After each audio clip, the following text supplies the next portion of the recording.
everybody, and welcome to the Cinema Asylum podcast. All on video and also on the audio as well. You have been hypnotized by us. Welcome to the Nerd Zone. Yes.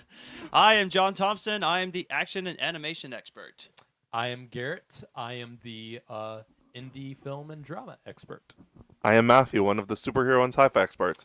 Dylan and Paul will be here in a little bit. Yep. I think it's just some car troubles going on or something. So, Yep. that'll be they'll be here later. Yes. But for now, it'll just be us. Yes. Three. Welcome to our new Asshole. episode, everybody. Hope you had a great week, and we hope you get to join our latest episode that we're doing for tonight. Yeah, tonight we are discussing some of the greats in Cinematography. Thank you. My mouth is not working right now. That's all right. Dude, I've been having sinus problems like for the past few days. Like it's allergy season now, and Yes. it's not that I have like, because clearly you can hear me now. I sound fine. Like I'm not going like that every few seconds. I'm not like stuffy. It's just the congestion in my head. It's causing me like pressure in my head right now. It sucks, but at least I'm not blowing my nose every few seconds. I don't know what my issue is. I don't think it's been since. I think it's been since COVID because I don't think I noticed it beforehand. But I've been having a lot of trouble like pronouncing words lately. I've been on top of my allergy mess and all month, so it's helped me out a lot. I mean, it is springtime. Yeah. So I'm allergic to fresh cut grass, so all summer is just a nightmare. yep. I guess I'm already allergic to dust. We're allergic to you. Wait, what? Hey, wait a second. But yeah, we're gonna be talking about the greats in cinematography. But let's get started with what we've seen for the first time this week. I will start. Okay. So I am in the middle. I didn't have enough time to finish it before I came here. I am about almost done watching the new Roadhouse movie with Jake Gyllenhaal. So far, it's decent fun. Now, I haven't seen the original Roadhouse, so I don't really have anything to compare it to. I haven't seen it either. So I'm not sure how it compares to the original. This new Roadhouse, as far as I'm concerned, it's very campy. And it purposefully has a lot of dumb, just over the top shit, especially with Conor McGregor's performance as the villain, which is just He plays. it's not a good performance, but it is kind of fascinating to watch. You kind of got me intrigued. Conor McGregor as the. He's villain. not a good actor at all, but Is it like a typical like '80s performance, like '80s action kinda, movie? Yeah, like if the 80s villains who were on like cocaine. it's kind of like that.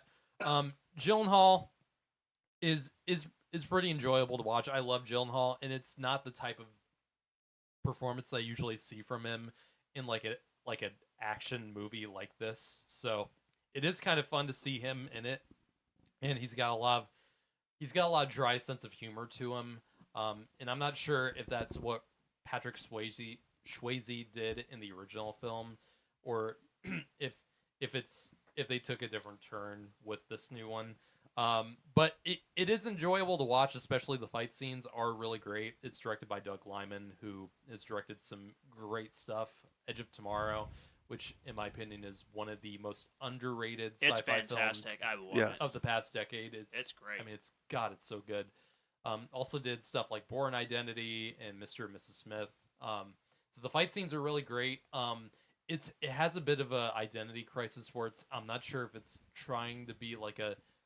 Most of the time, I'm enjoying it. Most of the film, I've enjoyed it so far as just a goofy sort of like a goofy little action film with good fights.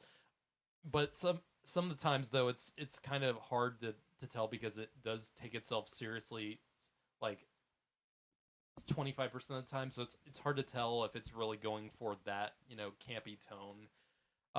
But I don't know. I still got to finish it. I'm close to the end of it, so yeah, we'll see how I feel about it. As of right now, it's like I would give it a 6 out of 10.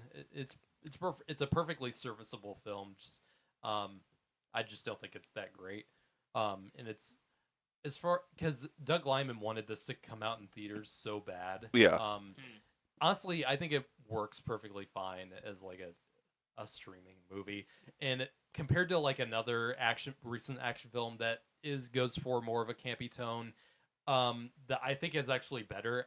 I like the Beekeeper movie more than I have this not movie. seen that yet. I really want to see it. Is a ridiculously dumb movie, the Jason Statham movie. I've but been wanting to it watch is that. it is fun. I saw that in the theater. I had a really good time watching it. I'm not gonna lie. It it it feels like it's taking itself seriously sometimes, but I think it has a better balance than this new Roadhouse movie does. And it is by MGM and Amazon, so it does have that thing going for it. Yeah, so that's my thoughts on the new Roadhouse so far.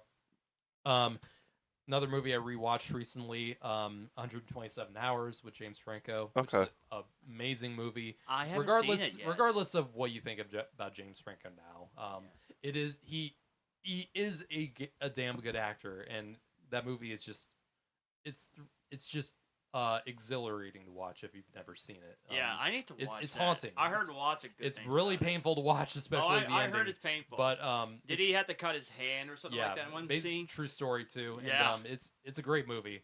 Another movie I got my sister to watch finally was Killers of the Flower Moon. Nice. Nice. And it's crazy because she wasn't that big on Oppenheimer. She's watched it twice. She watched it after it won Best Picture, and is like, I just don't see why it won. I just didn't find it that interesting. But we're sorry you didn't care for it. She loved Killers of the Flower Moon. I prefer Killers over Oppenheimer. I think they're close together. I prefer Oppenheimer a bit, but I love Killers of the Flower Moon too. I think it's a terrific movie, and she is now interested in watching Scorsese's other movies, like The Departed. She asked me. She actually asked me about if I had Departed on Blu-ray. I was like, yeah, I do, and she wants to watch that stuff, which great. I'm gonna try watch The Irishman in the next 2 weeks. Yeah, I wonder if I do wonder if she'll like that one. I'm not sure if she will, but she was nervous about that 3.5-hour runtime for Killers of the Flower Moon, and she told me she didn't have a problem with that at all. It doesn't feel like that at all. No, it really doesn't feel that way at all. Oppenheimer, while high quality movies, it did feel like it dragged a little bit.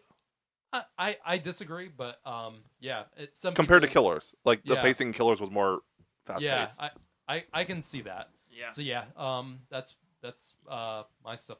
Yeah. Oh, and yeah, I do want to bring this up. I'm not gonna go into full details on it. I did watch the Quiet on Set HBO Max documentary series. It is about as haunting as a lot of people have been making it out to be. It's been making the waves this week. I mean, all across the internet. Of course, with the Drake Bell thing. Just detailing the horrific things that were happening behind the scenes at Nickelodeon with Dan Schneider and Brian Peck and some of the other guys who were just being so horrible, and some of them molesters, and I won't exactly say who, but yeah, it was a like production wise, it's not that great of a documentary, but it was a story that I think really did need to be told, and I think anyone who, especially if you grew up in that era like I did, who watched Nickelodeon, like I did, and watched Drake and Josh, and the Amanda Bynes show, and iCarly, all that stuff. If you did watch all that stuff, I do think you should watch it. You're not going to feel great after you watch it, but I think it is necessary. It's a story that needs to be told. Yes, Yeah. absolutely. Yeah, I was gonna say real quickly about Scorsese. A couple of Scorsese films I have watched before was Departed and Hugo, which I love. Both Hugo, I need to watch again. It's I haven't watched it great. in a It bit. is great. Yeah, I do remember really liking it. Yeah. So. I want to rewatch Gangs in New York. I haven't watched that in a while. Yeah, it's a good one. I've been wanting to watch that. I've seen it once. Yeah, Daniel Day-Lewis, man, and that. Oh my god. There was 2 points I wanted to bring up about your movies real quick. I think David Ayer gets a bad rap because of Suicide Squad. That was David Ayer. I think I've said a lot of bad stuff about David Ayer. I think his recent movies have been, to put it politely, messy as hell. Yeah, I think David Ayer did a really good job on The Beekeeper. And didn't he do Fury too? Yeah, I really like Fury. Wait. And- He was a director of Suicide Squad that did this. Yeah. Yeah, I did not know that. Yeah, it's a fun action movie. It's obviously not. Don't take it seriously. I mean, it feels like a Jason Statham movie you would see in the 2000s, like Transporter and stuff. So if you like that, I would give Beekeeper a watch. It feels like a Jason Statham solo Expendables movie, kind of. Yeah, I know you better wanna- than the past two Expendables movies. I still have So- not watched 4. Oh my god, dude! I'm scared because Don't, I love the first 3. I even love the third one. You know what? I it's haven't seen the horrendous. third one yet because of how bad the fourth I one hated is, so- Expendables 3. Expendables 3 sucked. My favorite's 2. Yeah, my favorite's 2 as well. 2 was really fun. And then the other point was I feel like Jake Gyllenhaal's like thing is stuff like Nightcrawler, Yeah, Prisoners. That's my favorite performance of his is Nightcrawler. yeah, like those type of movies. So I'm not sure if he was exactly like the right guy to go with for that role, but I love Jake Gyllenhaal and I'll watch him in anything. And I think he did a perfectly good job in the role. So And then I don't know. last point I want to make about Jake Gyllenhaal is I guess he was the front runner before Christian Bale got the role in the Dark Knight trilogy, Makes sense. and apparently he is now one of the front runners for the DCU. Well, I mean, how old is he though? Isn't he? Let like in me his let me do 40s? my research on that. Yeah, I believe he's late 40s, but I'm just not sure if that's a role. it's gonna be an older Batman. Like he's gonna have Damian Wayne already. Okay, then that makes sense. Yeah, they're going. 43 years old. Yeah, they were going for like a 40 or Okay. a 50s Batman. Which is actually For that- December 19th. That's actually that's the day he was born before my birthday, Yeah, you're December 20th. So yeah. that's really cool. Chris Pratt was born on my birthday too. Oh, cool. Oh, Um, nice. So yeah, I think that perfectly makes sense then if they're going for an older Batman. Yeah, they're going for 40, early 40s is a good age range. yeah. Damian Wayne's gonna be in the Batman movie with him, so Cool. so it will be older. I'd be perfectly okay. For some with that. reason, I could kind of see him in a Batman uniform. For some Yeah. reason. That John, would you be want to do cool. your movies next? I'll actually go last on this one, so you go ahead. Okay. Okay. So I watched 7 movies this week. I'm not ready to hear what you got from me. He said he has a hot take, guys, so get ready. I'll save the best for last All right. to build the Okay. anticipation. Fuck. I watched the 10 Commandments for the first time. I still need to watch. I love because I love Prince of Egypt. I know Yeah. that movie's compared to that a lot. Prince of Egypt, I think, is one of the most underrated I love that animated one. films It's ever. great. While the quality is obviously not as it's not as well made as It's- Passion of the Christ. I mean, it's Cecil B. DeMille. Yeah. He owned like 1950s epic films. Yeah. it's So, not as well made as Passion of the Christ, but also it was 50 years before. Yeah. like- That's a weird comparison. But, Like in you terms know, of biblical movies. yeah. Like yeah, But just some of the shots that I've seen in Ten Commandments are just stunning, even Yeah. now. for the 50s it was an ambitious undertaking. Yeah. And if you look at adjusted for inflation, it's among the top 10 highest grossing Yeah. movies of all time. Yep. Next one, I don't know what you're going to think about this one. I got a lot of hate when it came out, but I actually really enjoyed it. It's actually one of my favorite movies I've seen this year for the first time. The Kitchen I really did not like that one. with at Melissa all. McCarthy. Yeah, I saw that in the theater. I was like the only person in the theater when Yeah, I that saw came your out. rating. Um, I was like, wow, I- you really like I it. was thoroughly disappointed because it looked good from the trailers. Yeah, I thought it was really good. Yeah, it was to me it was just so dull and so boring. But yeah, I don't know why it intrigued me, and I love seeing Melissa McCarthy doing a dramatic she was pretty role. good. Yeah. The acting was fine. It's just I just thought the writing was atrocious. Yeah, the writing was definitely the weakest part. Yeah, I feel like the acting was the strongest, yeah. and Nothing it wrong just with the intrigued me. actors. I watched Public Enemies for the first time. Still need to watch that. It's the coolest. I'm a huge fan of Michael Mann. So Yeah, obviously Johnny Depp is Dillinger, Christian Bale is the FBI agent, Mhm. and the fact that the coolest thing was it was filmed on location in multiple things, like they Michael filmed where Mann. the stuff actually happened. That's a Michael Mann-ism right there. He Yeah. loves shooting on location Yeah, great in director. very interesting ways. Ghostbusters Afterlife, Mm. I actually preferred it more than the original because I liked the original. It was a good movie. It's just not something I could rewatch a lot.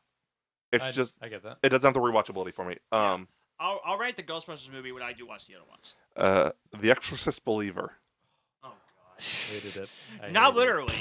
Oh, you didn't like it either. I hate. It was intriguing, but it was horrible writing. The first half Yeah. was fine, but the second half is where it just goes completely downhill. It was horrible writing. The acting was fine, especially from the two girls. Yeah. The priest was a good actor. A lot of the other actors just seemed. The dad was good too. Yeah, a lot of the acting seemed uninspired. Yeah. And then, don't want to go too much into this, but Ellen it was a Burstyn. theological train wreck. Like it. Yeah. There was just all the religions coming together like the Avengers and shit. yeah, in the name of all holy beings.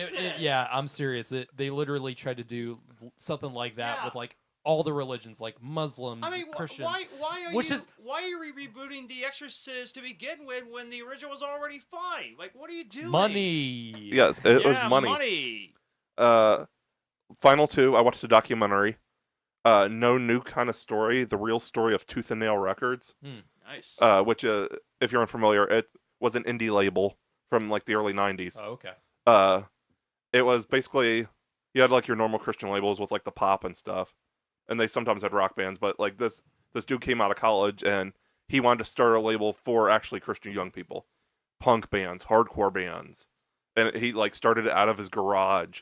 And it became like one of the biggest indie labels ever.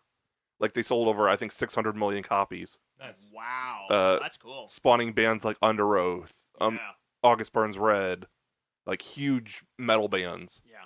Spawned from this label. After seeing the raid, I actually want to check it out. It's on YouTube. That's where I watched it. Oh, okay. Nice. Cool. It was really interesting. And then, okay, camera, zoom in on Garrett. Zoom in on his reaction. Oh boy. And they just walked in. Perfect. They can hear this. The travesty is about to happen. Okay, go for it. I watched The Black Phone.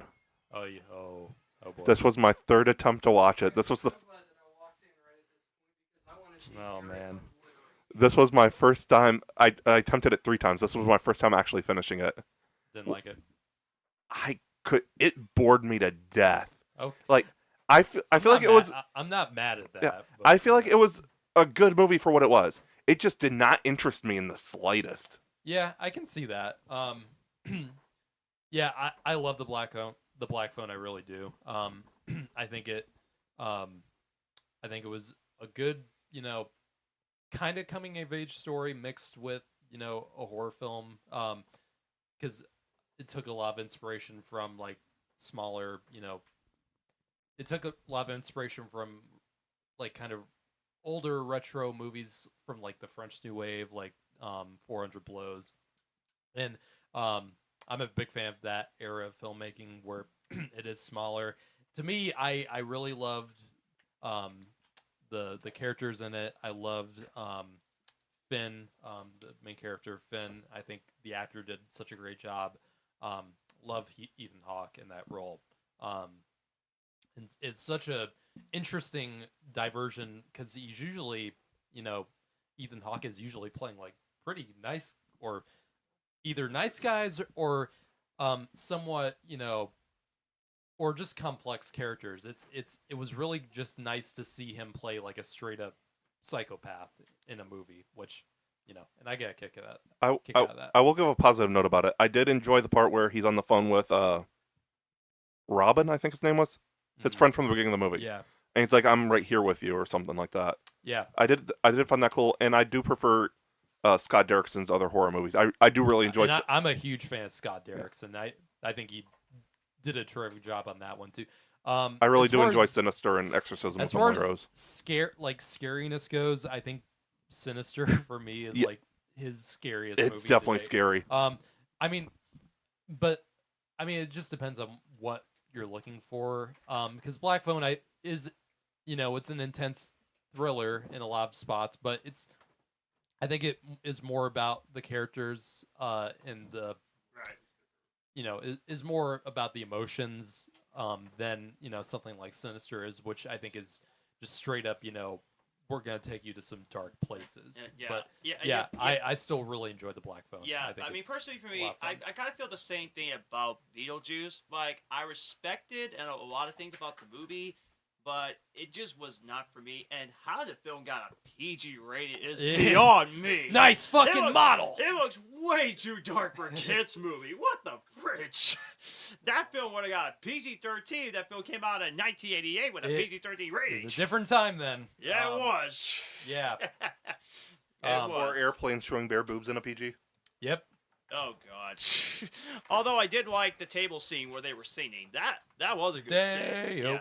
Yeah, and Michael Keaton was fantastic. I mean, as usual, he is fucking great. A year after he did that, went from that to Batman. Yeah, Like one of the when I was a kid, and I think I watched Beetlejuice before I watched the '89 Batman. I was just, and then when I heard that Beetlejuice and Batman were played by the same person, that literally melted my mind. That someone could have that much range. What's up, Paul? It just melted my mind to think that someone could have that much range from two different performances. I personally think Michael Keaton. He's one of mind-blowing. I personally think Michael Keaton. He's one of the best actors to never win an Oscar. Oh God, yeah. Yes, agreed. Yeah, he's so great. The ladies are here. I'm sorry. Did you not introduce yourself already? Ha ha ha. So yeah, was that all you had for the movies? Yeah. Now John and Paul and Dylan got to go. Real quick, What were your specific criticisms with the Black Phone?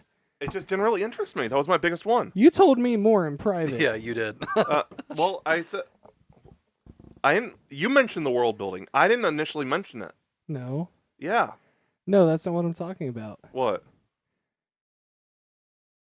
All I remember is it didn't really interest me. I understand that. That's all I need. Yeah, that's all I really remember. Actually, I mean, that's okay. understandable. Let these guys go ahead, then I'll go last. So. Okay. Who wants to go next? I mean, I need to pull up my letterbox. I can What? go ahead and just. You do see it. anything this week? What did I see this week? Ghostbusters Afterlife. Yeah. I think all of us did. Yeah. Yeah. Actually, we had a lot of fun watching that. I didn't watch Afterlife this week. I mean, I've seen it. So I enjoyed it. The ending killed me a little bit. yep. Yeah. It made me Totally tear, understand. made me Yep. tear up the first time I saw it. Yep. Nevertheless, though, I gave it a 5 out of 5. So I didn't watch a whole lot of new stuff this week. I rewatched the first two Ghostbusters. I watched Afterlife twice this week.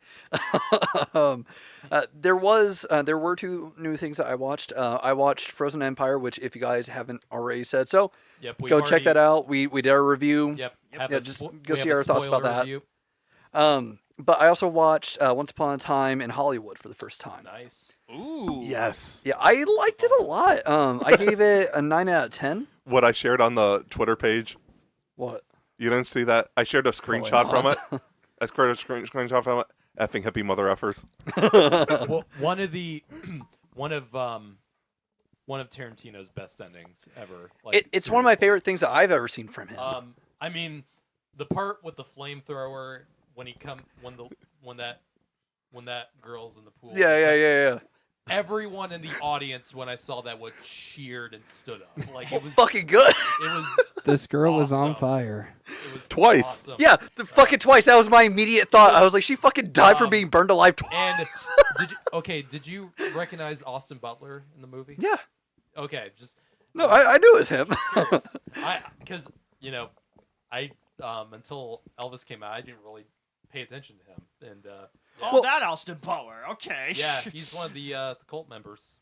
Yeah. Okay. So that was one thing I when I was. What the fuck is that? Why? Fuck off. One of the things that I didn't realize. Shut up. Really? The entire movie, I was wondering what Margot Robbie's character's connection to everything was because I didn't know about these murders. So you didn't know who she I had was? no fucking What? idea. No, okay, so I knew that there were things that happened with Manson, and I knew about those murders and everything, but I didn't know like the specifics at all. Oh, okay. So But- like I I was knew gonna say- that shit happened. I just didn't But- know that this was a telling of it. Okay. But you know who Sharon Tate is, right? I didn't. That wasn't a name that I fully recognized. Okay. I thought you meant you didn't know about the Manson murders. That's like, No, wait, no, what? no. I knew about what the fuck happened with Manson. I didn't know like any of the specifics really. I knew he was a cult member. I knew that he led people to killing. I knew that he was the one who kind of killed the hippie movement. I was going to say, I did knew you live about under all a that. freaking rock? No. I knew that. I didn't know that that's what story he was telling with this. Yeah. So if you honestly, if you're not too familiar with like the Sharon Tate murder or anything like that, if you just watch the movie cold, you'd probably be like, why is Margot Robbie in this? Like, what's because she has no connection to like the rest of the fucking story. To someone like me who does know like about that, like it is kind of like that thing. You're just waiting for that pin to drop. And then Tarantino does his thing, and it's amazing. Well, like the thing is, like they kept mentioning Charlie. I was like, Yeah. where the fuck are we going to see this Charlie dude? Other than like the very first scene that we see him in. That was it. It's in the late '60s, and it's in Hollywood or that area, and then you mentioned Charlie. I feel like they said Charlie. They never said Charles. I've always heard Charles when they talk about Charles Manson. I've never heard them be like, "Oh yeah, Charlie Manson." Like, no, that's innocent to me. I was gonna say, if you don't know much about the Manson murders, that's gonna No, I knew. I didn't make that connection. That's gonna hurt your chances if you don't know. I mean. Well, I just I went I went into the trivia after I watched it on IMDb. And I was reading through everything. I was like, oh. It hasn't fully connected to me, but let me know later. Oh God. Send me a text. I think I know what you're talking about. You do. I'm not gonna look at it right now because I don't want to react. Drop your phone. It's whatever. Which, I'll pick it up later. Which we'll get the trivia later. Yeah, You're gonna pick up the phone later. Yeah, I always do at some point. John got it. Yeah, no. Well, I knew. No, I just. I don't know. Like I knew about it, and I just did not make that fucking connection. Because, like I said, the name Charlie instead of Charles is innocent in my mind. Like it's just like associated with that. So I didn't make that connection whatsoever. Gotcha. But like as I was reading through the trivia, I was learning more about it. I was like, oh, okay. So this is like the details that I was fucking missing. I thought it was really cool. I like the amount of detail that Tarantino put in, as always. Yep. And it made me like him more as a filmmaker because I enjoy his films. I've never been super big on him as a director. I feel like this might be his best directing work. I would say I so. disagree. I think, I mean, Pulp Fiction, of course, and Reservoir Dogs. I haven't seen Pulp Fiction all the way through. Wow. I fell asleep the one time that I tried watching it. I haven't tried it ever again. I'll let you borrow my Blu-ray. Okay. I guess I would say I have movie slots throughout the week. I'll make sure to put that on one of them. Yeah, one film that I have watched from him was Django Unchained. Django is also great. Yeah. Yeah, yes. It's a great movie, and the only big issue I had was not the language, because it was slavery back in 1870. Yeah, no, that was the language of the times. I mean, but I think that's my only like real criticism with it. Okay. Yes, that words like that were used. Of course, I know that. I'm not dumb. Yeah. But I think Tarantino. I mean, this is. I think he looks for an excuse. He seems to like that word. Yeah. He likes to work. I mean, even in Pulp Fiction. Yeah. Yeah. He wrote that line for himself. Which I mean, I'm not saying. Yeah. I don't think Tarantino is racist. No. I don't think that at all. Yeah. I just think there's a little bit of overboard with the amount of times he uses that word. Yes. Especially in Django. It's just the only thing that bugged me a bit is that the violence, it was very over the top. Like, it's good. That's Tarantino. That is Tarantino's job. That's his style. Did you watch the ending of Inglourious Bastards with them blowing up Hitler? No, I haven't seen that movie either. Oh, so. God, it's been so long since I've seen it. Oh, that needs to be a review rewind. Yes. Please. Oh, my God. Although, I can definitely say the biggest positive for that film is Leonardo DiCaprio's villain performance. It is Calvin great. Candy. Yeah. And apparently the scene where he slammed the cup was accidental. Yeah. It was accidental, and I thought, going. wow. And he kept that scene going. I was thinking, see, that is the master of Leonardo DiCaprio right there. And Jake, there's a scene similar to that, or something similar to that happened with Jake Gyllenhaal in Nightcrawler. There's that scene in Nightcrawler where he's losing his mind in front of the mirror, and he goes ham on it, and he shuts the medicine cabinet, and the mirror just shatters, and Gyllenhaal actually got cut, but he kept going with it. That's good. So, yeah. Sorry, I was about to be that guy. I won't. Is there What anything guy? that you watched? No, that was everything. That was everything I watched. I was gonna say, did you guys know that Viggo Mortensen kicked a helmet in Fellowship and then he broke his toe? I didn't actually hear about that until like a few years ago. Well, it's just, man. it's one of those Okay. things where like you watch it, you watch it with the Lord of the Rings fan, and you know they're a fucking fan if they mention it. For some reason, I like when characters go absolutely insane. That's my type of characters I like. And the part where he just sits down immediately after, just like, yeah. Yeah, he's like, I mean, probably one of my all-time favorite, actor injury moments in any film is Tom Cruise with Mission Impossible Fallout, where he jumps from building to building, and oh my gosh, yeah, it's so crazy. I mean, if you've seen that, you know, and Yeah.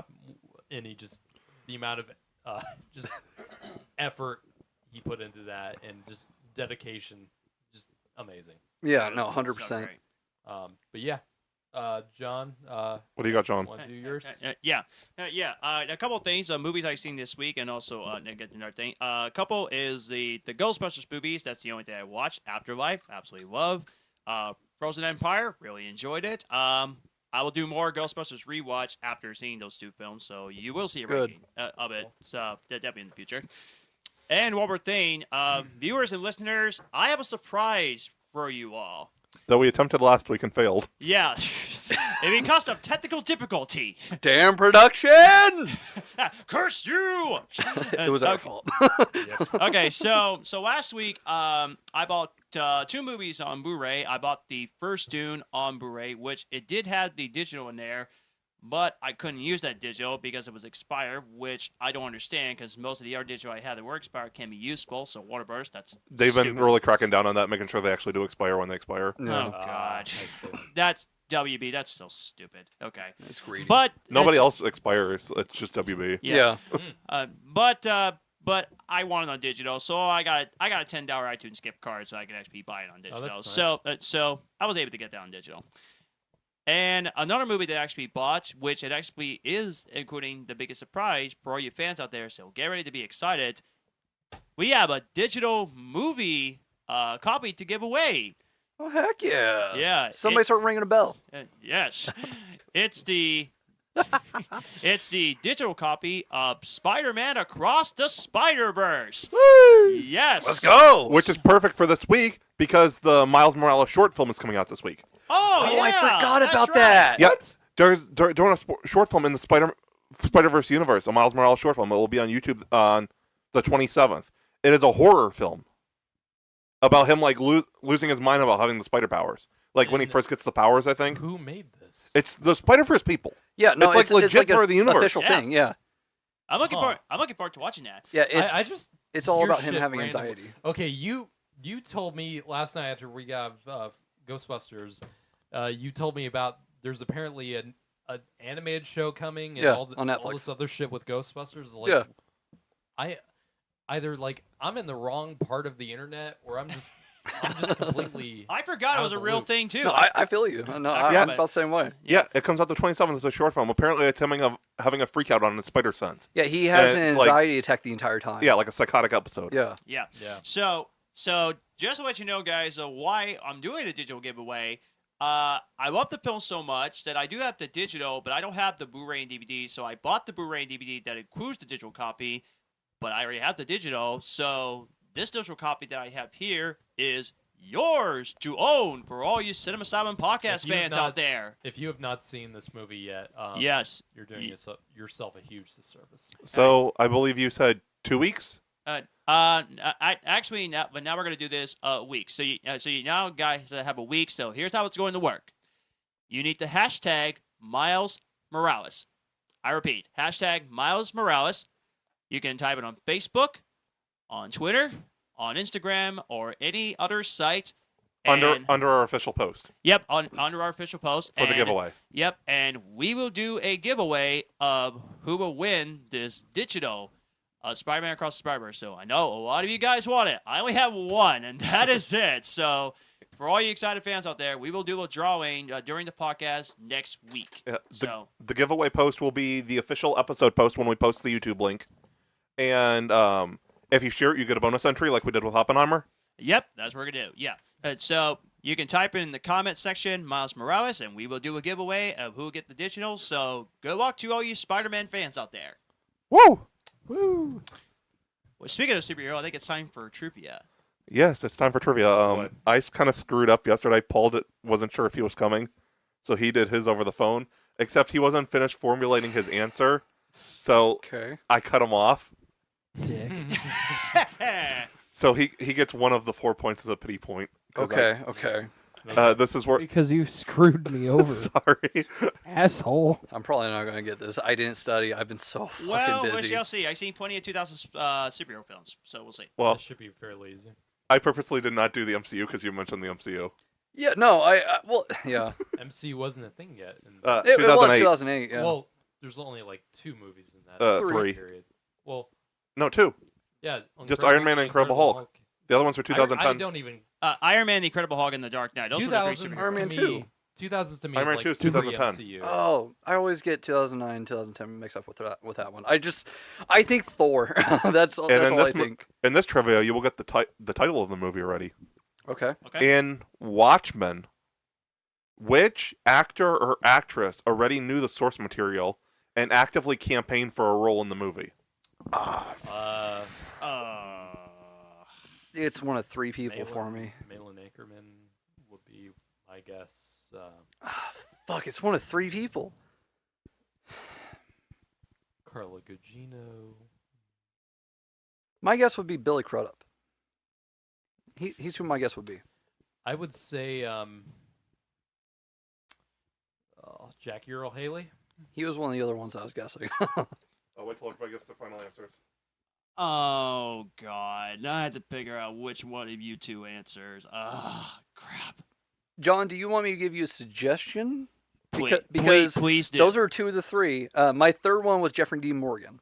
He's my Okay, third you know guess. what? Yeah. To be fair, I'll do that too. I'll say Jeffrey D. Morgan just to be fair to see who I'm actually going gets it right. Jackie Earl. There's a chance that all 3 of us get it wrong, but I feel like we're covering our bases a bit. What was yours, Dylan? Billy Crudup. I said Jeffrey D. Jackie Earl. Rorschach's Journal. I was Okay. right. Hey, nice. He was the other one I was taking really seriously. in New York. So he got 3 points, right? 4. 4, nice. So Garrett just caught up, I think, with first place now. Hell yeah! All right. Look at that. I'm a very close second. John, you need to go back through the last few episodes and confirm points. Okay. That was your job. You're supposed to go back to the last few trivias. Yeah, John. I didn't know. I'm sorry. Yeah, I told you last week. You're good, you're good. We're gonna we're gonna start like just put it in we'll get like a Google Doc or something going, and we'll keep track of the points that way. Just do the notes. Yeah. Okay. Well- You're here for every episode. Okay. Because I did get... He should just relay it to you. Okay. That's what I'm saying. He should give me the information. Okay. I'll get a piece of paper and write it down. Yeah. We'll do like a tally Because I marker. did get the 70s comedy one right last week. Yeah. Yeah. Go back through season 2 and write down or tell me all the. Okay. I'll definitely try. I'll try to definitely do that. Yeah. Okay. So yeah, now our main discussion point: Yeah. best cinematography. Okay. This ought to be good. There are lots of good movies that has great cinematography. You guys know this is coming. I'm just throwing it out there. Interstellar. Yep. Yeah. We know. Yeah. No surprise there. No additional comments either. Nothing compares. Well, I say Oppenheimer comes a very darn close second. It's There's the same cinematographer. That's why. Yeah, That's true. that's why. I mean, yeah, but that cinematography in that movie was just so incredible. The explosions, the way it was shot. It was quite the bomb. Are there any puns that I have to catch up on? Just the one from earlier. There was only 2 so far this episode. Okay.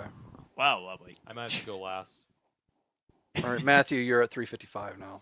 God fucking damn it. But yeah, Oppenheimer is yeah, it's got some fantastic cinematography on that one. What's to go next? This one. We could just keep going on the table until when we come up with stuff. I would say, I mean, it's fairly new, but what Greg Fraser has been doing with cinematography for not just Dune recently, but Batman and Rogue One. Just his technique of putting because Dune, I believe, and Batman were both originally shot on digital, but he did a thing where he exposed it onto film, and then that's how the Batman and Dune, that's how they both look how they look. They have a look that just feels so distinct from most big blockbusters because they don't quite look digital, but they don't quite look like film either. They have they have a really distinct like balance. It's kind of like a neo retro. That makes it feel timeless, in my opinion. And I love there's digital cinematography. I think I'm not just a champion. I am a champion of shooting on film still, like Hoytema and Chris Nolan do, like on Oppenheimer. I still am a champion of that, shooting on film when it's available, but most of the time it isn't. And yeah, most films now are shot on digital, and I shoot on digital as well. But there's some gorgeous films that are shot digitally that really look incredible. And my choice is going to be The Revenant, Okay. which was I shot still by haven't seen that. Emmanuel Lubezki. This, of course, was the film that was directed by Alejandro G. Inarritu. If I'm mispronouncing that name, I am sorry. But yeah, same guy did Birdman and a few other things. Oscar-winning director. But yeah, The Revenant was shot on digital, and it, of course, is the story of Hugh Glass, and it takes place in I forget exactly what time period, but I think it's in the 1700s. And probably most people, most cinematographers, if they had the choice to, would shoot that on film because it is a period piece, and you probably would want to give it that vintage look for that time period. Yeah. But Lubezki purposefully wanted to shoot it on digital because they wanted you to feel like you were in that environment. Well, film, I think, has a way to make films look timeless and to make things look grand, I'd say. Digital has a great... digital cinematography, I think, is great for making you feel like more immersed into whatever environment the film takes place in. And The Revenant was shot because of that. Because when you're watching The Revenant, you feel the cold of the forest. You feel like you are freezing along with Leonardo DiCaprio's character because, I mean, they were. Because I've watched behind the scenes talk about how the movie was shot, and literally part of the budget, and I forget what exactly the budget ballooned up to. Originally, it was supposed to be less, but I think it ballooned upwards of about 150. I think more. I think it ended up costing more than 150 million. I'm looking it up right now. Because of the harsh conditions that the film was shot in. I mean, the equipment like cameras and that kind of equipment is not built to be in conditions that cold. And it ended up, the equipment half the time ended up breaking just because of how cold it was. And they had to keep buying more equipment. Yeah. And just the way that the film really does draw you in to the environment using the cinematography. I was gonna say it's very fascinating that Leonardo DiCaprio pretends to survive in the cold. I mean, and try to sleep under dead animals. I mean, he basically was. It was about as cold as the film depicts. No kidding. I think it was shot in Alberta, Canada. Ooh. And it is Wow. it's brutal up there. I need to watch to see how I feel about it. It's just you feel as cold as the character does. The film just has, what was it? The budget was 135 million, made 533. I mean, it was a huge success. Yes. And I mean, talking more detail about the cinematography, it a lot of the times they use wide-angle lenses to make you feel like you're up close with these characters. A lot of the time, the depth of field of the image is very deep. There's not a lot of shallow depth of field like a lot of movies do. You literally it feels so immersive when you watch that film, and that's part of the reason why I think it turned out to be as successful as it did. Yep. So Apparently, it was filmed. The waterfall scenes were filmed near Libby, Montana. yeah, Montana was also a spot. Canada was actually too warm. Really? They Yeah. went to I guess I'm assuming to mountains, Tierra del Fuego, Argentina. That's not a place you would expect to be No, cold like that. Argentina, you think hot. Yeah. But yeah, their equipment a lot of the times didn't work just because of the conditions, and Yeah. the fact that they did manage to finish the film, despite, because you have to expect that when you're filming something like that, things will happen, and when you shoot on location, especially. Yeah. So, the fact that they managed to get the film finished and all that, and to have it be as successful as it did, yeah, that's my choice. Yeah, pretty much the quick answer. I can pretty much skip just to save time. Any film directed by Denis Villeneuve. Like, that's a very simple Yeah, answer. Blade Runner 2049. Yeah, Blade Runner 2049, the Dune movies, Prisoners. Prisoners. Arrival. Arrival, shot by beautifully Roger shot. Deakins. I still have not watched Enemy yet, and because I'm sort of afraid of spiders. I've not watched Enemy yet either. The spider is not as big of a part as you think it would be. Okay. That's mainly, it is in the film. It's mainly like a metaphor. Because I do want to watch every single of his movies so I can do my ranking, and I still need to watch the Blade Runners movies. I personally like I like the story more, but I also like the cinematography more of Blade Runner 2049 than I do the first I one. do too. I But mean, I it's do visually stunning. Yeah. The film look of the original Blade Runner is also beautiful. It is. Yeah, I just like 2049 more. I feel like that's what a overall lot of it people was. said. Yeah, I feel like overall it was just an all-around improvement on an already great film. yeah, The first one's already a great film, but I just feel like it improved everything. yeah. That's pretty much the most important key about films is you got to have great cinematography. You got to feel. That is a big point, but I don't think that's necessarily the top thing, but it's definitely a major point. And I also think going back to like Greg Fraser and his films like The Batman, I think it's also cinematography is not just about the camera you use or the aspect ratio. It's also about the lenses you use. That's so important. The Batman was mainly shot with and you probably heard this before, anamorphic lenses, which are mainly designed for having films in that wider aspect ratio. And anamorphic lenses, they take in light a lot differently than like the lens I'm using right now to film this is a round lens, while anamorphic lenses are square shaped. So they look different.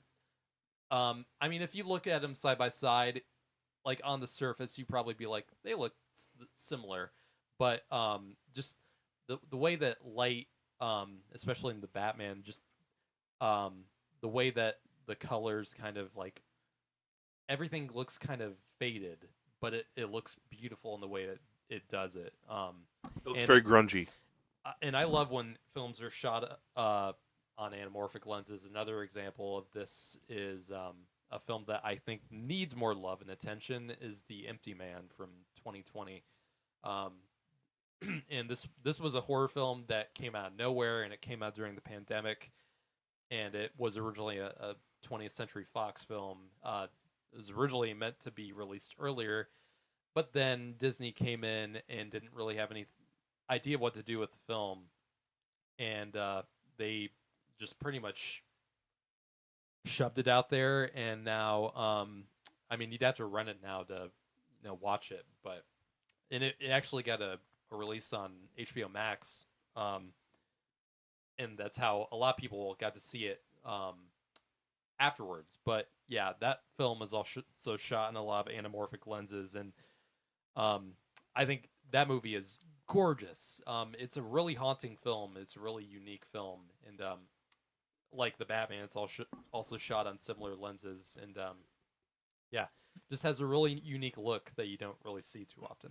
Adding to my letterbox watch list. Empty What Man do is you- awesome. what do you got, Dylan? Actually, talking a little bit about lens work. Poor Things.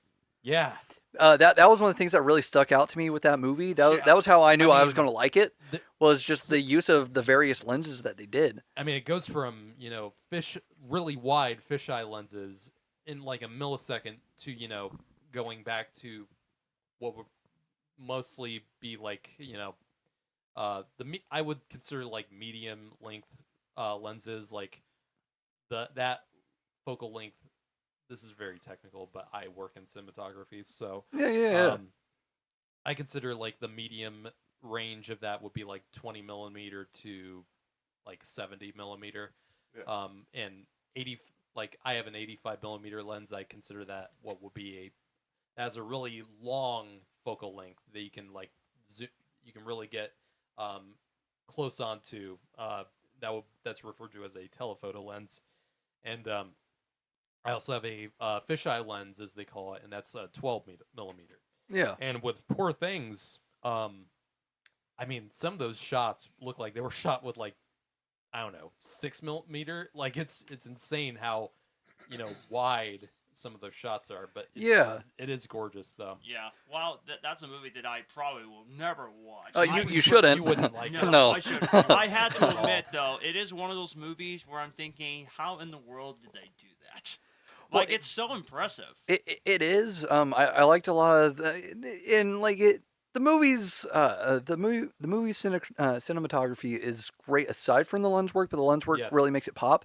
I like one of the early shots when when Emma Stone's character is in the carriage with God, and she's Yeah. like ice cream. And they do these like zooming shots inside to help Yeah. like illustrate like how it is for her, and because the entire movie's from her perspective. That's the reason Yeah. why it's so fucking weird. Yeah. It just I thought that really popped. That was one of the things that really stood out to me about it. And that's also kind of what led me to changing my opinion about their win on the production design award, was because that also it went really hand in hand, which good. Every facet of movie production should go hand in hand, and I think it did there. But just the cinematography made a lot of the sets really work, and I don't know, like it blew me away. Especially with like the fish islands. I was like, oh my god, you don't see this very often. I think you should talk about this one film, The Creator. Yeah. Just like I would. Darn, I stole it. Yeah, you stole it from me. yeah. I think This we should one talk. is Matthew's. I think we should talk about films that don't shoot on cameras, like what the most probably common like big studio like Hollywood camera now is the Arri Alexa. That's probably the most commonly used camera right now for big budget movies. But like we should talk about films that are shot on like more consumer level cameras. Yeah. So yeah, I think this is a Yeah. good spot where we Yeah, can the get into cinematography Creator. was unbelievable. This was in that also movie. shot by Greg Fraser. Yeah. The Creator Yeah. was. And not a lot of CGI, just bare bones. Yeah. The whole camera rig that they used, this had the feel of a $200 million movie. It was made for $80 million. The filming rig, the entire rig, was $4,800. Which is crazy. And they shot on a camera that I used for my low-paying, my first full-time job as a videographer, the Sony FX3, which is, I think, costs just a little bit more than the camera that I'm using right now. I think it costs a little bit more than the Blackmagic 6K. The Sony FX3 is, by all means, a consumer-level camera. It's but- like 2,800, I think. Yeah, close to. Yeah. I mean, far less than the rental cost for an Arri camera. Or even a red camera. Those Yeah. are like 20, 30,000. Yeah. It's just what they did with the Creator for what they shot it with, it's a miracle. Yeah, it's stunning. It's stunning. And that's kind of a cheap camera to use for a movie It like is. this. Compared Normally, to like yeah. other movies, yeah. Yeah, mostly cameras can be so expensive to make cinematography like that, but only $4,800. That's crazy. That was for the entire rig, yeah. Creator, an $80 million movie, looked more cinematic than a $300 million MCU movie. Yeah. Indiana looked more cinematic than the $300 Indiana Jones movie did. Or even a $300 million Joss Whedon's Justice League, which Yeah. didn't go quite as well as people were hoping. Well, that's a whole different beast of its own. yeah, exactly. Yeah. There's I have one. Not just the cinematography. After Snyder I have left, one more that's thought based on the creator, and then one more thing about the creator. I think we can agree. Showing the creator, which was made by 20th Century Studios, still owned by Disney, but compared to mainstream Disney movies like the MCU, Indiana Jones, Yeah, I think Disney. it's embarrassing. Well, they think the more money they throw at it, Yeah, the faster the CGI and stuff will work. You can't Yeah. rush the product by throwing more money at it. You have to take time and craft your product. yeah. What were you saying, Paul? Oh, I was gonna say I have one. Since we're talking about, lower budget rigs, I knew you were gonna bring this up. not to toot our own horn, but the fact that the First Harvest looks better with a roughly $13,000 budget than Winnie the Pooh, Blood and Honey, Yeah, which Mhm.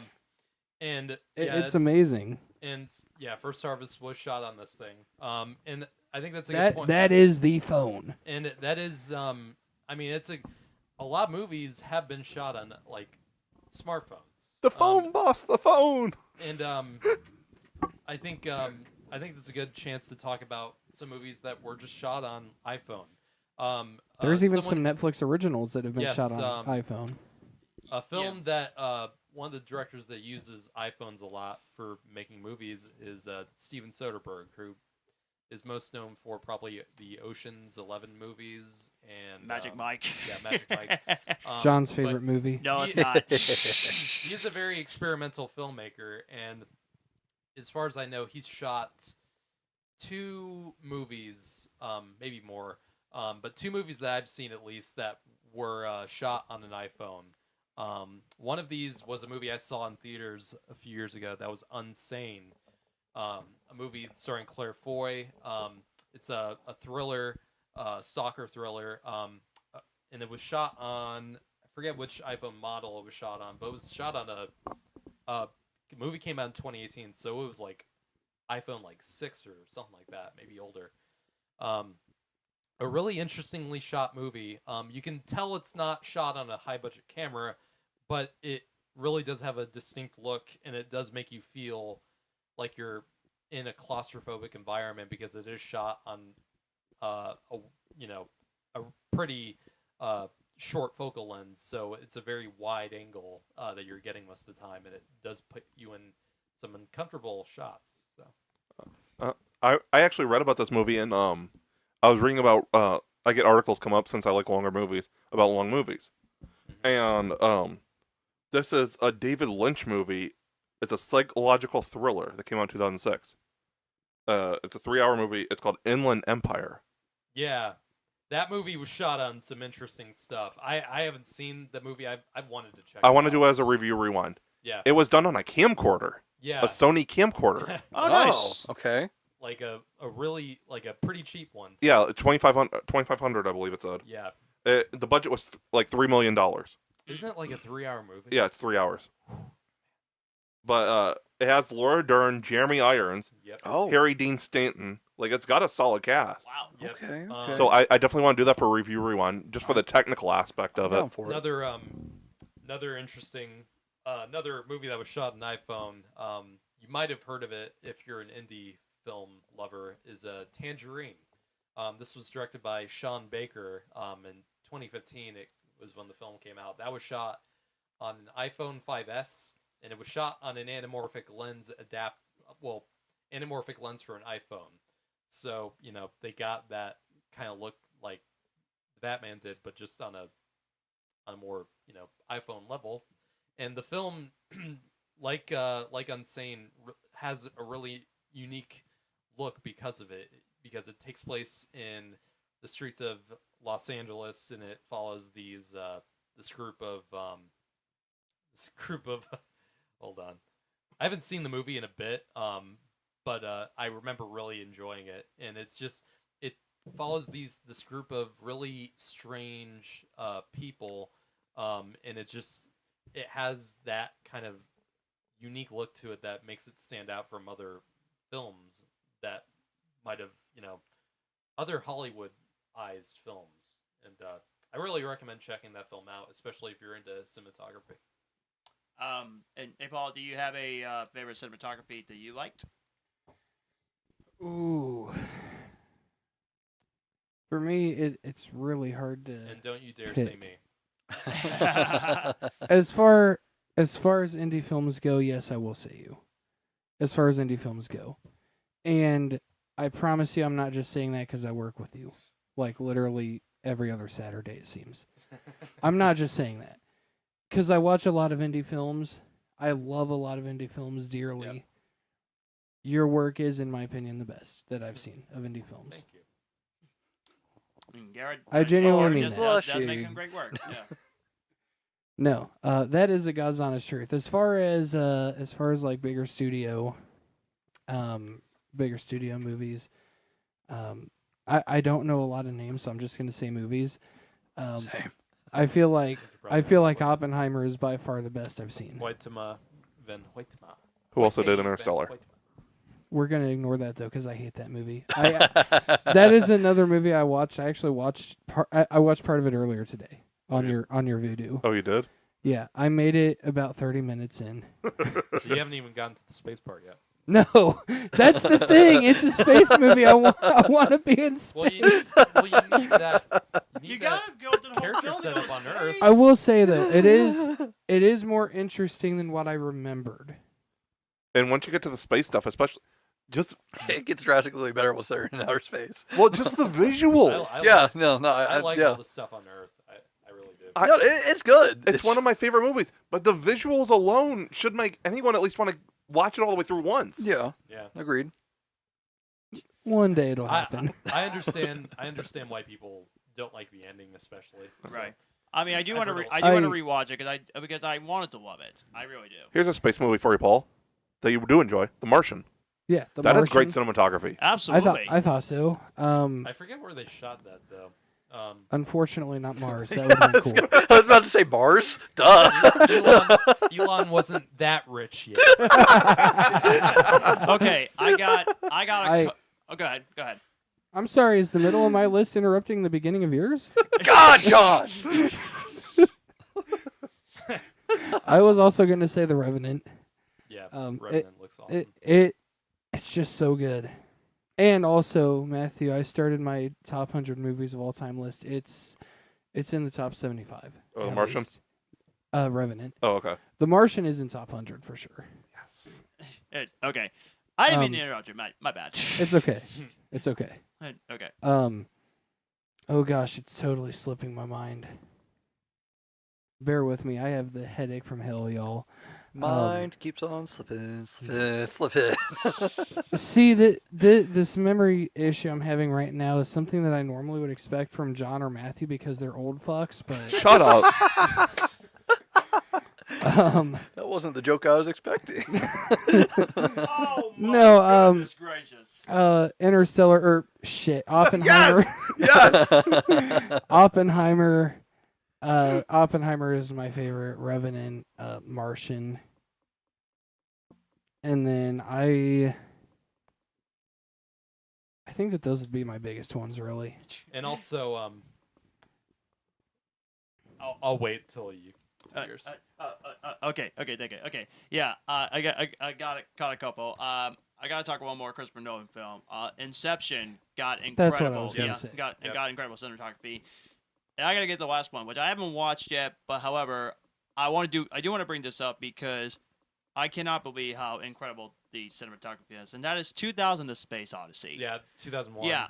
Here's my biggest question: how is this a 1968 movie? It looks better than a lot of 2000s Yeah. movies. I mean, It looks- I refuse to believe this film came out in 1960. It looked like a movie that could be made today. And it looks unbelievable. I was fortunate enough to get the chance to see 2001 because a few years ago they released it in IMAX. Oh, 2001. Oh, It's yeah, that's 2000, right. I saw it nice.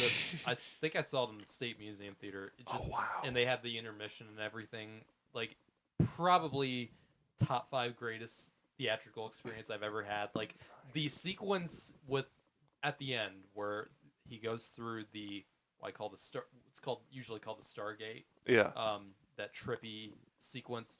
I don't think I've ever felt more immersed into a movie or I mean, it's literally meant to hypnotize you. I've only seen it once, so It's seeing it on the theater makes a huge difference compared to watching it at home yeah. because your first thought when watching 2001 at home is I'm gonna fall asleep.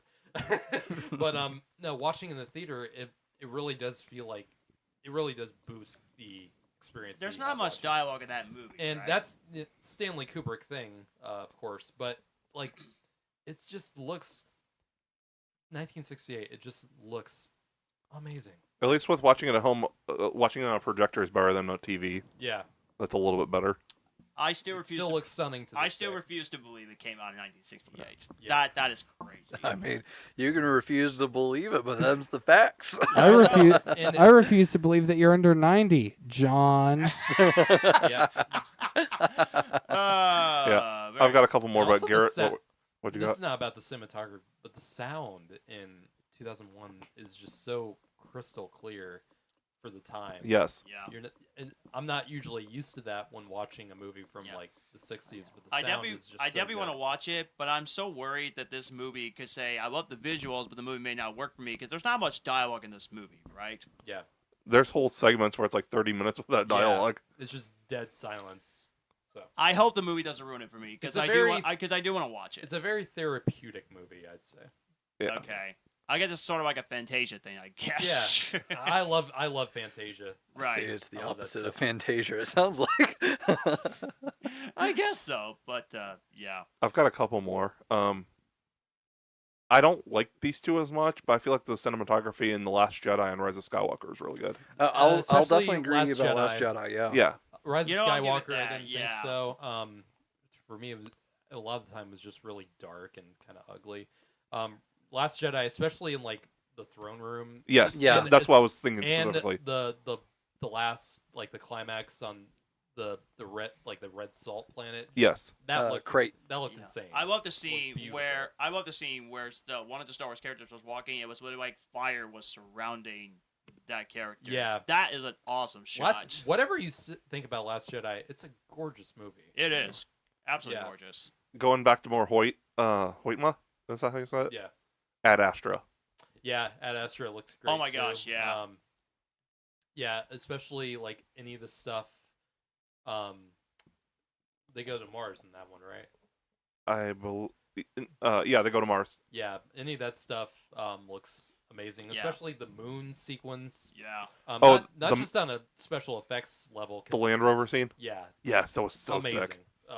One of the coolest Yeah. scenes Whether in that whether movie. you love it or not, I love that sequence where they were driving on the moon. That was a great Yeah, that's shot. what we're talking about. Yeah, that's like the highlight of the movie. Yeah, that's Yep. great cinematography there. I got two more, but I'll save them in case anybody else has anything else. I feel bad because none of us have brought up the master of Steven Spielberg and his the cinematographer he's worked most with, and that is what's his name? Hold on a second. And but Steven Spielberg's like main cinematographer he works with now. I personally love that look he usually applies to his movies. And his name is Janusz Kaminski. He has worked with Spielberg ever since Schindler's List, and that was their first movie together. And I personally, a lot of people may not get into like the real grainy kind of bleached look of some of his movies. I personally love it. Minority Report is one of my all-time favorite Spielberg movies. I need Such to a good watch movie. that. I need to watch that. One of his most underrated, and I loved how it almost looks like certain parts look black and white. They look very grainy and very bleached. but I personally love it. That's just a aesthetic thing for me. But no, Spielberg and Kaminsky really do interesting things with the lighting, like the way shadows are cast on people's faces, the way faces are sometimes very overly, exposed and bright. It does have that real fantastical look to it a lot of the time for me. And of course, something like Saving Private Ryan, which I think was what really did modernize the war film that the style we know as today for war films, in the way that film was shot with a very low shutter speed, because everything looks super jittery, especially in the D-Day sequence in the beginning. Everything just feels super quick, and everything just has this really energetic look. Yeah. Like you're, really witnessing something horrifying. Yeah, I love the look of Saving Private Ryan and a lot of those Spielberg movies. So I would say the Jurassic Park had some phenomenal cinematography. Like the dinosaurs look so real in that movie. Cinematographer is Dean Cundy, who has shot some of your favorite movies ever. Like this dude has shot Jurassic Park. He shot Back to the Future. Yes. Yes. John Carpenter's The Thing, Halloween. I mean, Dean Cundy is often regarded as one of the great cinematographers. Look at his filmography. Yeah. I mean, having Back to the Future, Jurassic Park, Halloween, and a lot of those other John Carpenter movies. They're still trying to get me to watch The Thing. And Who Framed Roger Rabbit. That's did he really? I didn't know that he did that. Just all right. an insane filmography. That's one of the best movies of all time, and it didn't even the get color, Best Picture nomination. Just It's the so color, dumb. It's so good. Just the way, just how bright and colorful movies like that back then looked. Just has the real nostalgic look for me. Oh yeah. Yes, John, you need to watch The Thing. Yeah. And Blood and Honey. You're not getting out of it. No, I told you the deal was off. He made a rant video before he got here, and It's still, the deal is not off. No, it is off. Nope. Yes, Paul. I said the answer is no. 2 out of 3 majority rules. No, no. Don't ask me again. It's never gonna happen. That's not the main topic. Yeah, it's not the main topic. Goodbye. Do you guys have any other ones that you could think of? Not really. Yeah. I just have like news and whatnot. Okay, I'll You can get into it. Dylan, do you have any more? And then I'll finish mine off, and then you can do your news. I have a few. Okay. We kind of touched on it earlier, but I feel like one movie we really glanced over, which has one of the, in my opinion, the second best shot in the entire franchise, is No Way Home. Because we can talk about how the MCU doesn't have great cinematography throughout, or at least not like cinematography you can actively talk about and actively praise. But No Way Home was fucking amazing. When you're standing in front of the J.K. TV Simmons screen? Yes. billboard, I feel like- yes, that's one that, in my opinion, that's the second best shot in the entire MCU. No Way Home, I think, shots like that do look great. I think it unfortunately falls victim to the COVID times where a lot of No Way Home just looks really fake. I mean, most of I that think is it looks great. visual effects. Yeah, I agree. Like, a lot of the green screen doesn't look great. The only Really? bit of Oh, green screen like, that I there's cannot shots, stand next like, to is Flash. The part, That's it. the Flash Thompson, the part where in the beginning where Flash Thompson's looking at a phone and the street is like completely empty. And That's the only one that I can't defend. It just looks cheap. to me. Yeah, I can't defend that one. Yeah. Shang-Chi does look good, though. No, Yeah, no, Shang-Chi Shang-Chi looks looks good. amazing. I guess I'll just go through mine that way I can get them out. Another one that I wanted to throw out there was basically like any of Edgar Wright's movies. Yo, oh my god. First of all, Edgar Wright himself loves playing tricks with the camera. He loves the Texas switch. That's one of the big camera things that he will gush about. He made like an entire Twitter thread of like 34 tweets or something like that, just talking about that. What's it called? The Texas Swish? Yeah, I'm pretty sure it's the Texas switch. Switch. I think that's what it is. That's a term I'm not familiar with. Yeah. The number one example that I would use in his films for it would be in Scott Pilgrim when Cho shows up and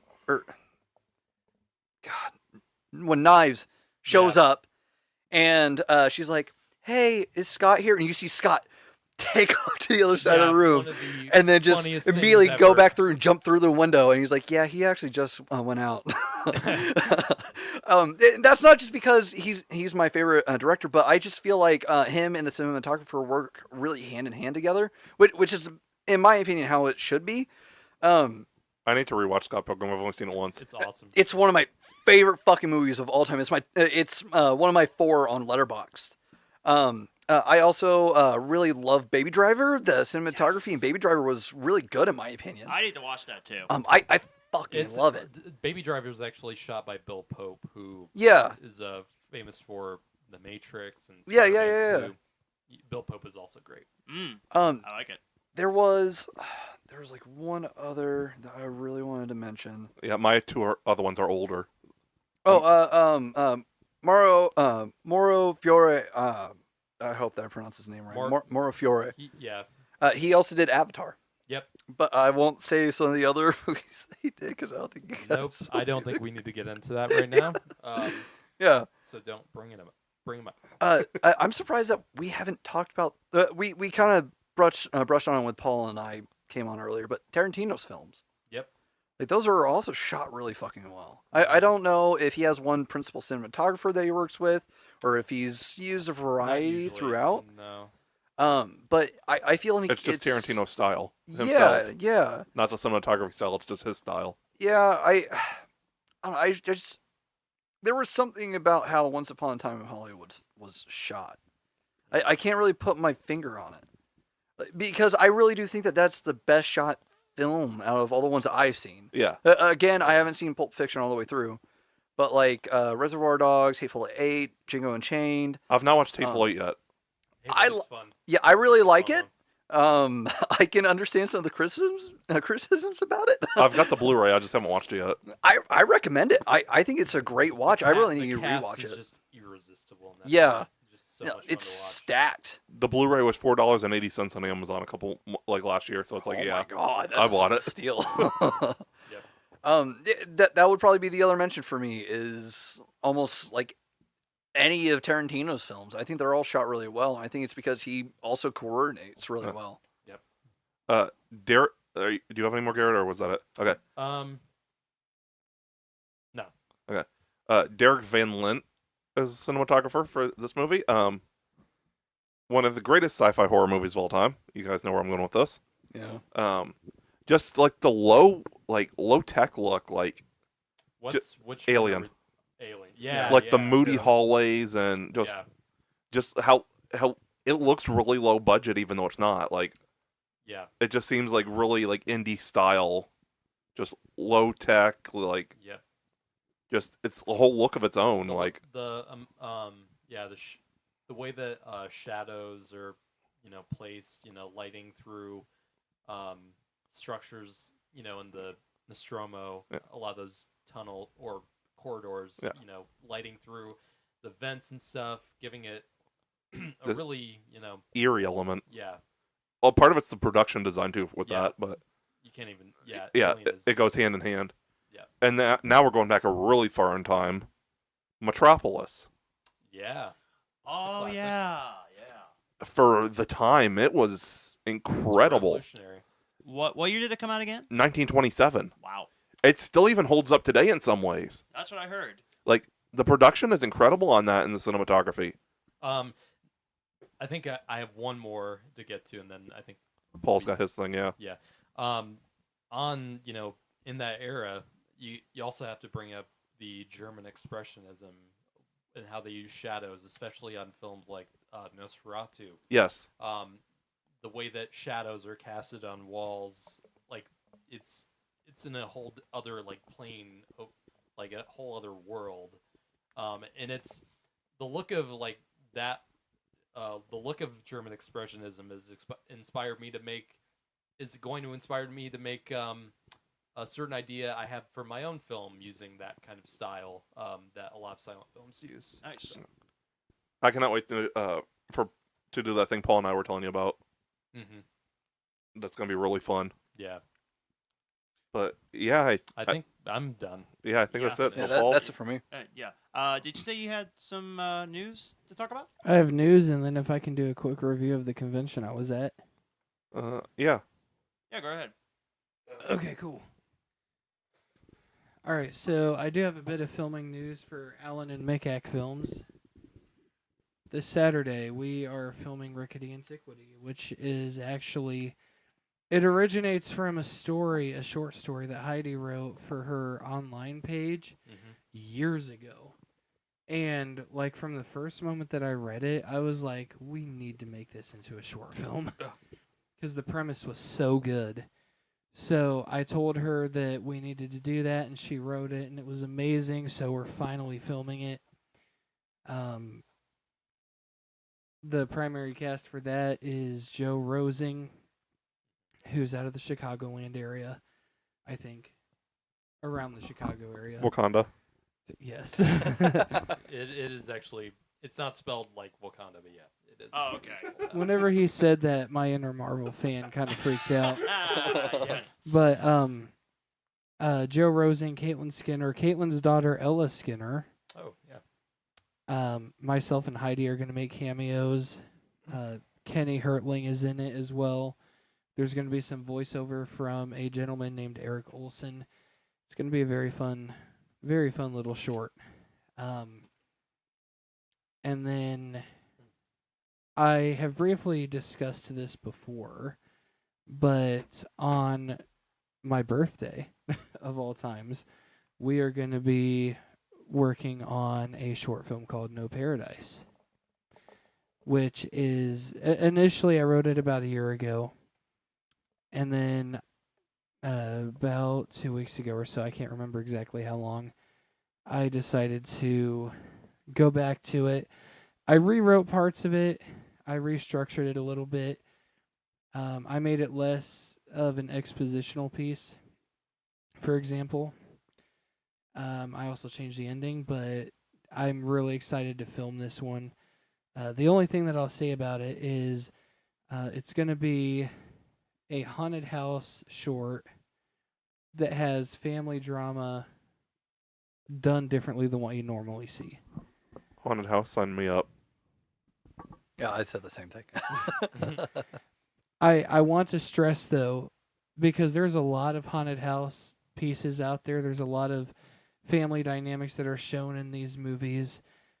What I have written genuinely is a standout from those. I wanted to do something that has not been explored that often, if ever. And I'm very, very proud of what I did writing this. And then just a little quick recap of Cincinnati Horror Hound, which I went to. I had to miss it out. Oh, you were going to go? I wanted to. You missed that and Comic Con. Yeah, Oh. I had to work yesterday. Indiana had a Comic Con, and unfortunately, I had to You work missed it. Hayden Christensen. Yeah, we talked about it last night. Heard a few other friends got to meet them, so yeah. But that's okay. They'll It should never have been rub it in. me. Yeah. Cincinnati Horror Hound was an absolute blast. The only critique that I have of it really is that it was set up a little bit differently than Indianapolis. The way that they structured the walkways made it a little unnecessarily congested. But I'm curious if they maybe did that because of the fact that it was a smaller venue. I don't know where they've been before this year. It did seem like a smaller location than Indianapolis. I was going to say, A I little. think they That's moved weird. locations from where they had it before. I think that they did. I'm just not sure the size difference. Because I'm assuming they had it where they had Comic Con in Cincinnati before. Yeah, It's weird that Cincinnati would have a smaller venue, but I mean, it's not that it was small. Mm. It's just that they had a lot set up. yeah. And like they even had they had two different spots where you could meet the celebrities. For example, because there was so much vendor wise. There's always so much vendor wise at The- Horror Hound, any Horror Hound really. The selection it seemed a little redundant. There was a lot of the same, Mm-hmm. which is fine. Just more options, I suppose. Yeah. But I got to meet. Did this look like the same place, or is this a different place? It was probably it was a little smaller, I think. So this is not the same place. No, that it's definitely not. Okay, so yeah, they did move locations. But no, I got to meet the two girls from the new Exorcist movie. Cool. They were really cool to meet and very eager to talk about horror specifically. That was fun to have a conversation like that. Dylan. Baz it. Here are you. Oh, nice. Okay, I get you. Sick. Uh-huh. Why do you always do the same smile in your pictures? Like every single one, you have the same face. I do? Yes. I mean, I guess he's not wrong. I've never noticed. Yeah. Compare it to the picture that you have in your living room after this. Anyways, go ahead. Sorry. You better be. You better be. Damn, John, I'm actually a little impressed with that. Thank you. That was decent. Not up to par with me, but close enough. Close enough is good enough. No. Good God. So anyway, after I met them, now I want to say like a large part of why I went was because I wanted to meet Jane Levy, because I love Evil Dead and she is genuinely my favorite actress. She unfortunately canceled like literally last minute, and they have not yet announced why. I don't know if they will. I know like Mike Flanagan and Kate Siegel dropped out, and they said it was due to film. I saw Okay. them. I saw them at one of the horror hounds. I'm sure that they'll be at another one. They might even be at the one in September, I assume. Yeah. Also, I'd love to meet them. They're amazing. Oh yeah. I got to Hush see is one of my I got to favorite see movies. multiple panels with them. So So unfortunately, I did not get to meet Jane. But after I met Lydia and Olivia, let me scroll back through my pictures. I actually got to meet up with my friend Chelsea Watkins, who's an actress. And then, y'all know Halloween Ends. Oh yeah, I saw that. I got to meet Rohan Campbell, Nice. who is genuinely the nicest celebrity I've ever met. Cool. It did not feel like I was meeting a celebrity. It felt like I was meeting with one of the boys to get a drink. It was an amazing, amazing time talking with him. Talking about his work, my work, apparently how we both look good in the color purple. Super, super nice guy. Could not recommend meeting him anymore. He is amazing. And then I got to meet Michael Myers himself, James Jude Courtney. Oh, nice. I fangirled, and I have a picture of me holding the Michael Myers mask while he is holding the Harvester mask, Cool. Let's go. Yeah. That's cool. which he was shockingly really eager to do.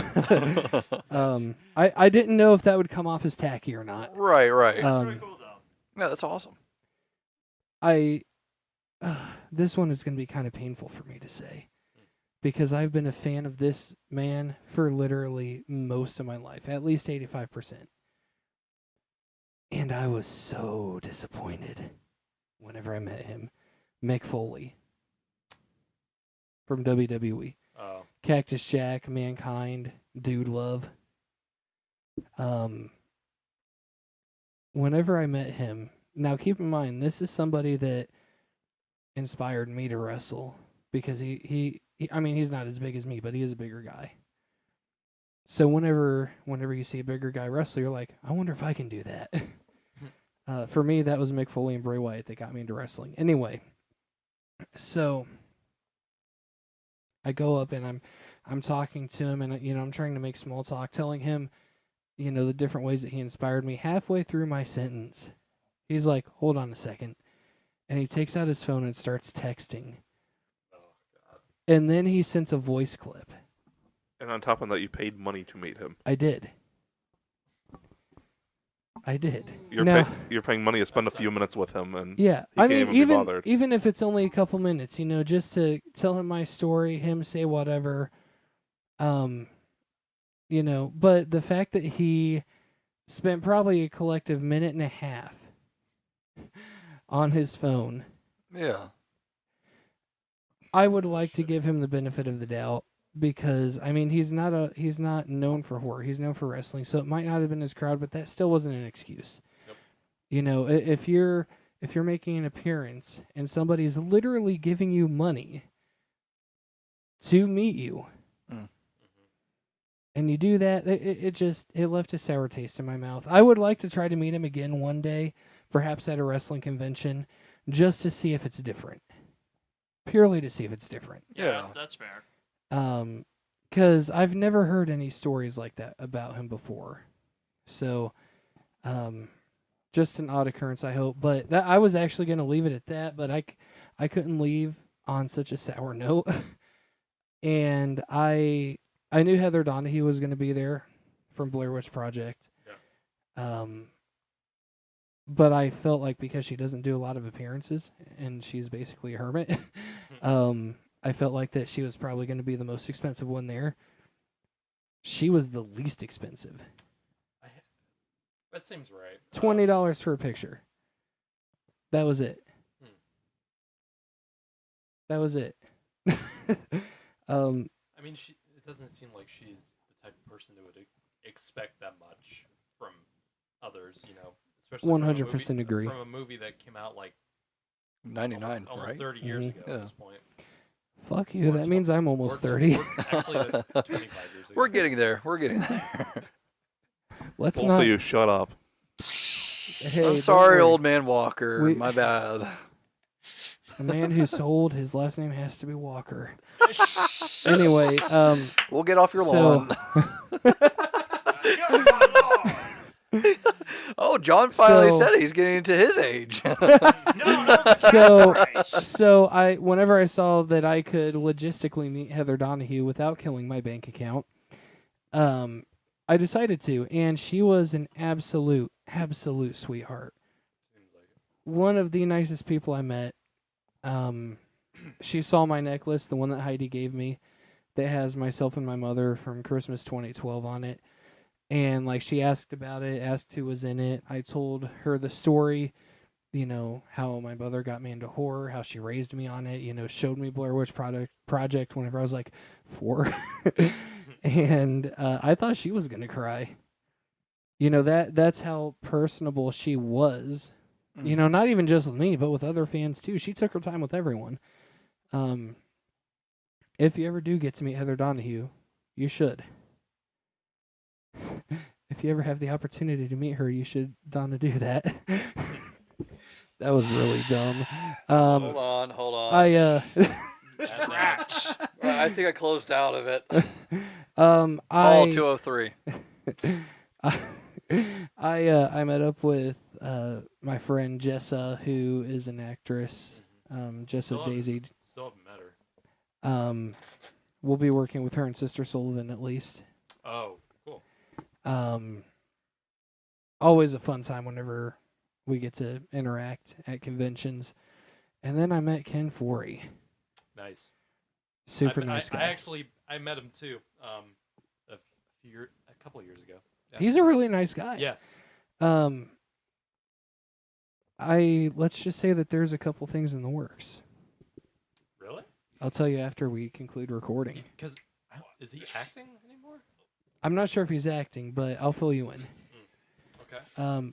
Overall, Horror Hound was a very solid experience, just like last year in Indianapolis. I